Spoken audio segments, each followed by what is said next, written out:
menjelaskan tentang 4 kitab Allah. Yang pertama ada kitab Taurat yang akan dijelaskan oleh Ica.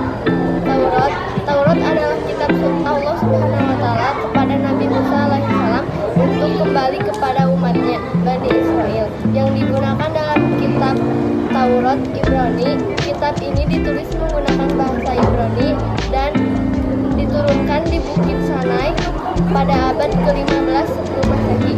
Sebutan lain kitab Taurat adalah Torah. Isi kandungan dari kitab Taurat adalah 1. Ajaran Taurat mengisahkan Allah Subhanahu wa taala. 2. Nasihat-nasihat kebaikan. 3. Hukum-hukum syariat. 4.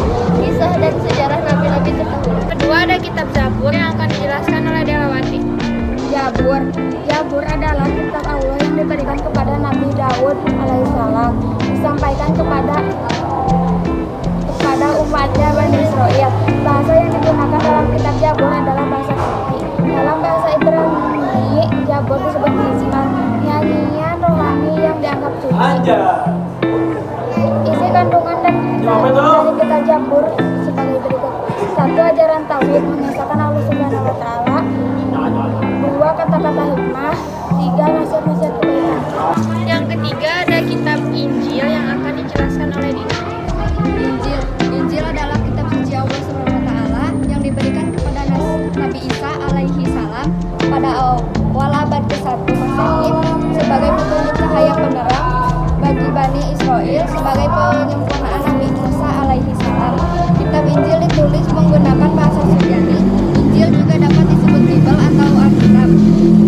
Adapun juga isi kandungannya, yang pertama ajaran tauhid atau mengesahkan Allah Subhanahu wa taala, yang kedua hukum-hukum syariat, yang ketiga nasihat-nasihat kebaikan, dan yang terakhir sejarah nabi-nabi terdahulu. Yang terakhir ada kitab Al-Quran yang akan dijelaskan oleh saya sendiri. Al-Quran adalah kitab yang diturunkan kepada Nabi Muhammad SAW sebagai nabi terakhir dan sebagai penyempurna kitab-kitab sebelumnya.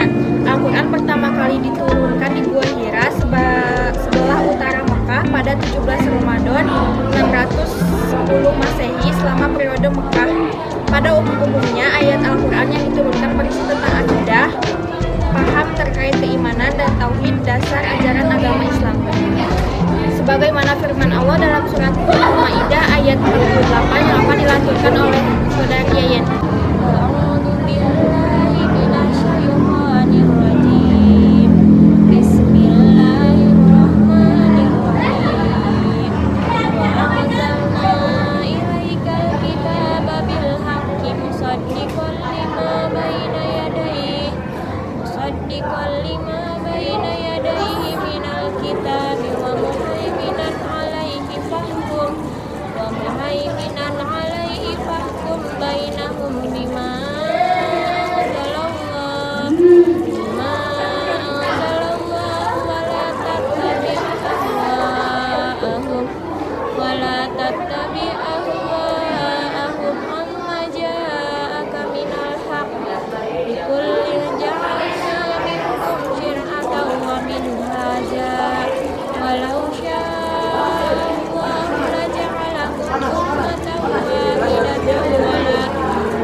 Nah, isi kandungan dalam Al-Quran yang pertama itu ada akidah atau keyakinan.